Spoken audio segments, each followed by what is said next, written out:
맛있는 대화 현대증권 김진욱 주임입니다. 주임님, 안녕하세요. 네, 안녕하세요. 네. 주식시장의 분위기가 점점 더 좋아지고 있습니다. 이게 다시 추세 복귀로까지 확인되는지 주목이 되는데요. 오늘 어떤 이야기 들어볼까요? 오늘은 CJ 쇼핑을 가지고 나왔는데요. 앞으로 한국 사회가 제조업에서 서비스업으로 바뀌면서 그리고 해외 수출의 중요성 그리고 내수 시장이 위축됨에도 불구하고 살아남을 수 있는 기업들을 소개시켜드리려고 CJ 쇼핑을 가지고 왔습니다. 네. 오늘 재미있는 화두를 또 가지고 와주셨네요. 근데 왜 또 하필 CJ 오쇼핑인가 하는 생각이 들기도 합니다. 오늘 또 스토리 잘 들어볼게요. 일단 CJ 홈쇼핑 같은 경우에는 한국의 대표적인 홈쇼핑 업체입니다. 근데 제가 왜 이 홈쇼핑을 지금 말씀을 드리려고 하느냐. 한국은 최근 시장의 특징이 제조업 기업들보다는 서비스업의 주가가 상당히 좋은 상황입니다. 아모레퍼시픽 같은 경우에는 시가총액이 시총 5위까지 올라왔고요.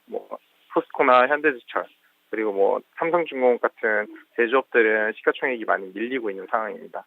이런 상황은 중국이 제조업이 성장을 하고 일본이 엔저로 통해서 제조업이 회복을 하는 샌드위치 넥살크 현상에서 한국이 어쩔 수 없이 서비스로 2차 산업에서 3차 산업으로 전환기에 있기 때문에 이런 현상이 나타내고 있는데요.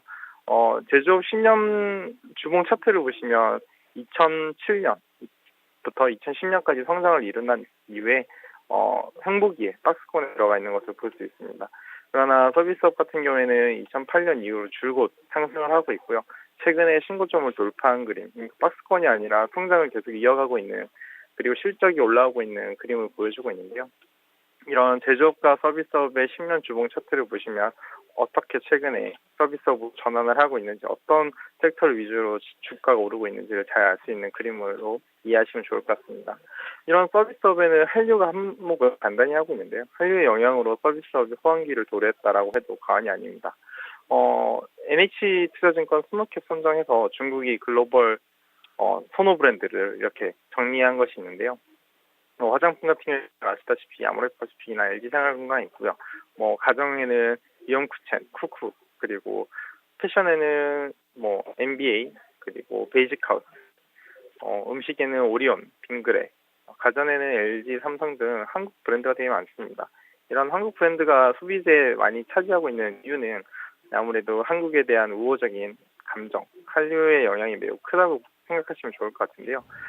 이런 한국의 우호적인 브랜드 가치 향상은 한국 기업들이 중국에 그리고 동남아 시장에 친숙하게 더 다가갈 수 있는 모멘텀이 되고 있다고 생각하시면 좋을 것 같습니다. 네네. 지금 표로 보여주신 그 중국인들이 좋아하는 글로벌 브랜드, 저도 이 표를 본 적이 있는데 이거 참 좋은 자료인 것 같아요. 늘 항상 궁금한데 이거 자료가 없잖아요. 그 순위도 어떻게 변하는지, 중국인들의 선호가 어떻게 변하는지 유일한 창구가 직접 그 알리바바 사이트나 이런 데 가시면 순위가 또 나온다더라고요. 찾아보면. 그런 거 한번 찾아보면 좋다고 얘기를 예전에 증권사 연구원님이 나오셔서 우리 방송에서 얘기해 주신 적도 있는데요. 그 제조업과 서비스업 차트를 10년 동안의 차트를 본 건 저는 처음이네요. 이거 참 의미 있는 차트인 것 같아요. 제조업이 2011년까지 그래도 강세를 보였던 건 그때 삼성전자와 현대차가 또 잘해줬기 때문이 아닌가 싶은데 이후에는 지금 이렇게 박스권에 묶여있는 모습이고요. 제조업은, 서비스업은 계속 상승합니다. 서비스업에 해당하는 섹터가 뭐가 있을까요? 지금 브랜드 보여주셨던 것들은 사실 제조업에 속하잖아요. 네, 맞습니다. 네. 근데 의료 서비스라든지 홈쇼핑 같은 넷 서비스도 있고요. 네. 서비스는 좀 광범위하게 어떤 섹터를 담느냐에 따라 달라지는데요. 화장품이나 이런 거는 어떻게 보면 미용 쪽에 들어갈 수도 있기 때문에 서비스라고 보셔도 좋을 것 같습니다. 네네. 연초에 또 증권가에서 화두로 제기됐던 것이 이제 중국 소비 수혜주가 2차 산업에 그치는 것이 아니라 3차 산업으로 이동할 것이다. 3차 산업이 바로 서비스업인데요. 관련해서 콘텐츠나 미디어 이런 쪽도 얘기를 할 수 있을 것 같아요. 제가 주로 종목을 말씀드렸던 것 중에 GKL이라고 카지노 종목인데요. 이거 카지노도 역시 그렇고. 3차 산업이 될 거고요. CJ ENM 같이 최근에 방송에서 그렇죠. 가장 뜨거운 미디어 쪽 그리고 엔터 관련된 네. 음원 서비스들은 전부 다 서비스업이라고 이해하시면 좋을 것 같습니다. 네. 자, 그러면 그 다음 이야기로 해외 역직구 쪽으로 또 얘기를 돌려주시네요. 지금 이 기업들이 큰 이유는 한국이 5천만이라는 작은 내수 시장에도 불구하고 글로벌 기업으로 커졌던 이유는 중국입니다. 그리고 동남아 아시아권의 성장을 토대로 이 기업들이 같이 성장을 하고 있다고 이해하시면 되고, 아시아로 이렇게 넓은 소비 시장을 가지고 있는 기업들은 한국에서도 잘하지만 해외에서도 잘하는 걸 결과를 보여주고 있습니다. 한국은 비중은 내수 시장을 가지고 있는데, 이런 내수 시장을 돌파하고 기업이 성장을 하기 위해서는 해외 역직구를 이용하는 것이 핵심인데요. 직구 시장과 해외 역직구 시장을 좀 보시면 3배 정도 차이가 납니다. 해외 직접 구매 규모 같은 경우에는 2015년 기준으로 3조에서 4조 정도를 예상하고 있는데요. 해외 역직구 같은 경우에는, 그러니까 외국인이 한국 사이트로 와서 사는 걸 말씀을 드리는데, 2015년에는 7천억에서 2016년 내년은 한 1조 원 정도, 지금 한 3배에서 4배 정도 시장 규모 차이가 나고 있는데, 작년에는 해외 직구가 이슈였다면 올해부터는 해외 역직구 또한 이슈가 될 것으로 판단하고 있습니다. 네. 어제도 마윈 알리바바 회장이 와서 한국의 결제 산업 그리고 역직구 관련해서 좀 관심을 많이 표면적으로 드러냈는데요. 한국 제품의 직접 구매에 대한 프리미엄은 상당히 클 것으로 생각을 하고 있습니다. 다음 좀 보시면 중국, 인도, 그리고 대만, 태국, 베트남 등 아시아 신흥 11개국은 23억 인구 아시아 가구를 가지고 있는데요. 아시아는 전 세계에서 가장 큰 인구를 가진 대륙, 이런 대륙에서 소비 기업들은 언제든지 성장을 할 수 있는 무궁무진한 기회를 가지고 있다고 생각하시면 좋을 것 같은데요. 홈쇼핑을 통해서 한국 판매가 되었던 1위부터 10위 제품들입니다. 화장품도 있고 밥솥도 있고 프라이팬 등 대부분 가구 위주로, 그러니까 가구에 필요한 제품들이 많이 판매가 되었는데요. 네. 한국의 중소기업들이 해외 판매 수출을 되게 판로를 개척하는 것이 진입장벽이 높기 때문에 어려운 점이 있는데, 홈쇼핑을 통해서 한국 중소기업 제품들을 해외에 소개해주는 좋은 효과도 있는 것이 해외 홈쇼핑 진출의 이 장점이라고 생각하시면 좋을 것 같습니다. 네, 주임님께서 이 중국 한류, 중국 소비라는 모멘텀을 더 확장시켜 주셨어요. 아시아 전반으로까지. 이제 그래서 14억뿐만 아니라 23억까지 한 10억 정도 더 늘려주셨네요.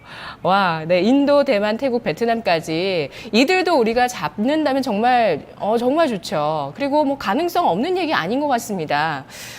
그리고 궁금한 것이 해외 역직구를 우리 홈쇼핑으로 연결시켜도 되는가? 그러니까 홈쇼핑 업체들이 해외 쪽으로 직접 진출을 하잖아요. 우리가 TV로 주문을 하듯이 해외에서도 TV로 주문하는 그런 시스템으로 직접 진출하는데 일단 중국은 좀 장벽이 있었거든요. 네네. 예. 그런데 이렇게 해외 역직구 쪽으로 간다면은 장벽이 없어질 것 같아요. 그러니까 해외 사람들이, 아시아 인구들이 직접 CJ 홈쇼핑이나 GS 홈쇼핑 사이트에 들어와서 쇼핑을 하는 거죠. 실제로 이런 게 많이 일어나고 있나요? 아직은 그 금액이 많이 크진 않습니다. 해외 역직구 같은 경우에는 대부분 그 자국 사이트를 이용을 해서 구매를 하게 되는데, 지금 한국 업체들도 이런 해외 역직구에 대한 시장을 준비를 하고 있고, 번역이라든지 이런 부분, 결제 부분에 대해서 간소화 작업을 하고 있기 때문에 해외 역직구 시장을 적극적으로 공략할 수 있는 건 한국 업체들도 가능성이 같이 동시에 열려 있다고 생각하시면 좋을 것 같습니다. 네. 자, 그럼 위기 요인들 얘기해 보도록 하겠습니다. 이제 점점 CJ 오쇼핑의 얘기로 좀 들어와야 될 것 같은데요.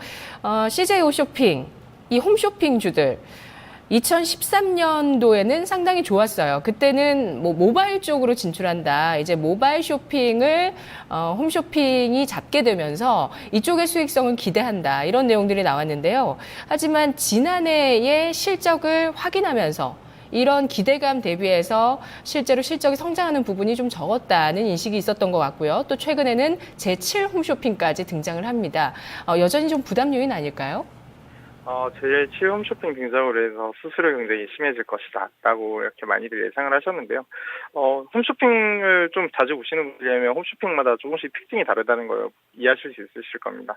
M쇼핑 같은 경우에는 농산물이나 음식료를 주로 위주로 하고요. CJ 같은 경우에는 미용이라든지 옷 같은 것을 위주로 합니다. 롯데 같은 경우에는 여행 상품이 좀 많은데요. 홈쇼핑마다 그 선호하는 제품의 판매가 다르고, 비록 7 홈쇼핑이 등장을 한다고 하더라도 수수료 경쟁 인하는 조금 먼저 너무 시장에서 우려를 많이 했다라는 게 제 개인적인 생각이고요. 그 다음 위기가 될 수 있는 게 이제 모바일 경쟁이 심화에 따라서 수익성이 악화될 수 있다. GS 같은 경우에는 모바일 시장을 키우기 위해서 마진을 거의 먹지 않고 제품을 쿠폰을 많이 발행하면서 제품 마진을 가지지 않고 모바일 시장을 키우고 있는데요.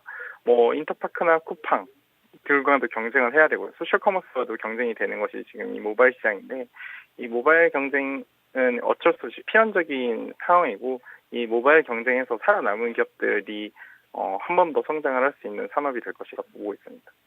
네. 2000년대 IT 버블 때 그때 첫 인터넷의 등장의 시기였는데 그때 정말 많은 버블들이 키워졌고 정말 이제 그 버블이 꺼진 과정이 처참했는데요. 하지만 그때 살아남은 기업이 바로 아마존이었다고 하더라고요. 아마존이 네. 또 그 이후에 얼마나 많은 성장을 했습니까? 한국에도 라이코스 등 여러 가지 기업들이 네. 있지만 네이버나 다음에 살아나오면서 시장을 지배를 하기 시작했죠. 네. 자, 그러면 한번 CJ 오쇼핑의 주가를 앞으로 어떤 것들이 움직일까 생각을 해보도록 할게요. 현재 주가는 사실 200일 이평선에 가로막혀 있습니다. 지금 점점 서서히 그 역배열을 이제 돌려 세우려는 그런 작업들이, 움직임들이 3개월 이상 지금 나타났고요. 그래도 200일 이평선이 위에 가로막혀 있는 상황인데 홈쇼핑주들이 계속 전반적으로 아직은 부진하거든요. CJ 오쇼핑 앞으로 어떤 모멘텀들이 주가를 움직일까요? 시장이 우려했던 제칠 홈쇼핑 등장 등 홈쇼핑 경쟁이 점점 치열해지면서 여러 가지 우려가 있습니다. 경쟁이 너무 치열한 거 아니냐. 그러나 그런 경쟁 효과에도 불구하고 확고한 시장 지배력이 있는 기업이 CJ 오쇼핑입니다. 2011년부터 2013년까지 오히려 시장이 경쟁이 치열해짐에도 불구하고 시장 지배력이 점유율이 올라갔던 기업이 CJ 오쇼핑이고요. 그 시장 지배율이 상위 4개 업체 CJ, GS, 현대, 롯데가 지배하고 있는 점, 이런 점들은 앞으로 시장이 점점 더 격화되더라도 남을 수 있는 기업들은 이런 대기업 위주의 홈쇼핑일 것이다 라고 예상을 하시면 좋을 것 같고요. 해외 진출에 빛을 볼 시기가 아직은 꽃이 피지 않았지만 봉우리가 핀 정도 된다라고 저는 생각을 하고 있습니다. 보통 산업이 성장하기 데는 보통 10년 정도 예상을 하고 있는데요. 중국 같은 경우에는 2004년에 진출했고요. 인도나 베트남, 터키, 대만, 태국, 필리핀은 사실 얼마 되지 않았습니다. 보통 10년이 산업의 성숙기라고 생각을 하시면 이제 중국은 점점 더 동방 CJ 같은 경우에는 실적이 올라오면서 빛을 보고 있는데 아직 이런 동남아에 진출한 기업들은 조금 더 시간이 여유가 보고 기다려줘야 될 것이라고 판단을 하고 있습니다. 그러나 일단 진출을 하고 성공적으로 합작 법인을 통해서 현지화를 추진하고 있는 점들은 매우 긍정적으로 보고 있고요. CJ 오쇼핑 같은 경우에는 국내외 취급고 중에 해외 취급고 비중이 국내 취급고의 몇 %를 되는지를 매년 체크를 하시면서 주가를 보시면 좋을 것 같은데 현재는 국내 취급고 대비했을 때 60에서 70% 정도 해외 취급고를 가지고 있습니다. 이렇게 제가 보기에 주가가 트리거가 되는 시장은 이제 국내 취급고보다 해외 취급고가 많아지는 그 포인트를 보고 있는데 한참 2017년 정도 되면 국내외 취급고가 1대1이 되고 한 2020년 정도 되면 해외 취급고가 국내 취급고보다 커지는 상황이 올 텐데요. 2020년까지 해외 시장에서만 영업이익 1조를 달성하겠다는 것이 해외 시장 개척의 목표고요. 이런 CJ 오쇼핑이 미래 성장 동력인 해외 진출과 모바일 강화를 좀 지켜보시면서 주가를 매수하시거나 관심 있게 보시면 좋을 것 같습니다.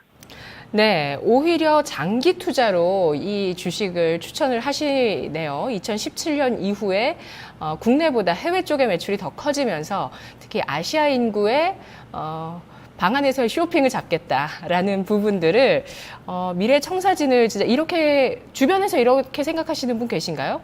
주임님 혼자만의 생각이신가요? 제 혼자만의 생각인데요. 근데 이게 진짜 정말 이럴 수 있겠다는 생각 들어요. 네, 네. 저는 CJ 오쇼핑을 좋게 봐서 이렇게 오늘 추천을 드린 건데, 이 그림대로 성장을 한다면 네네. 오리온이라든지 아모레퍼시픽이 주가가 급등을 했었던 이유가 중국 매출이 국내 매출보다 크게 올랐을 때 주가가 큰 폭으로 밸류에이션이 두세 배 뛰어선 트리거가 되는 게 진출입니다. 저는 홈쇼핑 업체들도 이런 것이 가능할 것이라고 보고 있습니다. 국내 안정적인 이익을 기반으로 해서 해외 투자를 하고 해외 투자가 성공적으로 이루어졌을 때 밸류에이션 트리거는 유식률에서 보여줬던 것처럼 유통도 가능하지 않을까 싶습니다. 네네. 2017년 이후 이 해외 대 국내 CJ 오쇼핑의 매출 비중의 변화 계속 지켜보시면서 CJ 오쇼핑의 한 단계 레벨업 되는 모습을 좀 장기적인 그림으로 계속 지켜보실 필요 있겠습니다. 현재는 이렇게 좀 역배열일지라도, 네, 앞으로 모습들을 좀 보겠는데요. 국내 홈쇼핑 업계는 지금 CJ 홈쇼핑이 GS에게 많이 따라잡혀 있는 모습입니다. 하지만 엎치락뒤치락 하면서 국내 홈쇼핑 업계에서 선두의 자리를 차지하고 있고요. 특히 CJ 같은 경우 해외 진출하고 있는 그런 움직임들이 아주 긍정적이라고 판단을 해주셨는데요. 주임님. 네. 네, 현재 주가는 2.91% 하락하면서 26만 300원 선입니다. 그러니까 해외 홈쇼핑 업계 중에서 해외 진출을 가장 뚜렷하게 하고 있는 기업이라고 보시는 것 같고요. 투자 포인트 마지막으로 정리를 하면서 전략 세워주시죠. 네, CJ 쇼핑은 장점이 있습니다. CJ 그룹에 속해 있다는 거고요. CJ E&M, CJ 올리브영, CJ 포인트 등 이런 계열사 간의 시너지가 가능한 것이 CJ 쇼핑의 특징입니다. 이 프로 보시면 게디뷰티라고 E&M에서 하고 있는 미용 관련된 프로그램인데요. 해외에서도 많이 보고되어 있습니다. 이런 방송을 통해서 제품 판매를 하는 루트가 유통 채널이 CJ 쇼핑이 될 수가 있고요. 가장 빠르게 효율적으로 대응할 수 있는 소비자 패턴을 쫓을 수 있는 다양한 채널을 가지고 있습니다. TV, 인터넷, 모바일 등 다양하게, TV가 거의 6이고요. 인터넷과 모바일이 2대2라고 보시면 되는데요. 이런 유통 채널이 되게 다양하게 되어 있기 때문에 소비층 간에 어떤 제품을 원하는지 빅데이터 추적을 통해서 재구매를 할 수 있는 마케팅 수단도 갖추고 있습니다. 유통업체들 중에 가장 낮은 밸류에이션을 가지고 있습니다. 지금 현재 주가 수준에서 13배 정도에서 거래되고 있는데요. 다른 섹터들에 비해서 이익 안정성 등을 감안을 했을 때 이렇게 낮은 밸류에이션은 아마 홈쇼핑 경쟁에 다른 디스카운트 요인이 반영이 되었다고 판단을 하고 있고요. 이익 성장이 따라주는 올해부터는 그리고 배당 가능성에 대한 점들이 인정되고 주가가 긍정적으로 판단이 되기 시작한다면 주가가 좀 많이 올라줄 수 있는 업체 중에 하나라고 판단하고 있습니다. 목표 주가는 40만 원, 매수가는 26만 원 제시해드리고요. 손절가는 22만 원 제시해드리도록 하겠습니다. 알겠습니다. 주임님 잘 들었습니다. 네, 감사합니다. 네, 고맙습니다. 유통업체들이 사실 우리나라 내수 침체 때문에 그동안 많이 부진했던 것이 전반적인 분위기인데요. 아까 아마존 얘기도 나왔지만 이런 글로벌 유통기업 가운데서 혁신을 추구하는 아마존 같은 기업은 성장하지만 나머지들은 참 많이 도태되는 듯한 분위기였습니다. 하지만 우리는 면세점과 아울렛이라는 또 하나의 환경 변화 여건을 맞게 됐고 이 홈쇼핑도 앞으로의 잠재력이 해외 진출 부분 또 해외 역직구 부분에서 충분히 있을 수 있다. 더군다나 CJ 오쇼핑 같은 경우는 CJ 그룹에 속해 있는 컨텐츠를 잘 만드는 회사에 속해 있는 기업이기 때문에 그러한 또 추가적인 매력 포인트가 있다는 관점이었습니다. 맛있는 테마 김진욱 주임과 함께 알아봤습니다.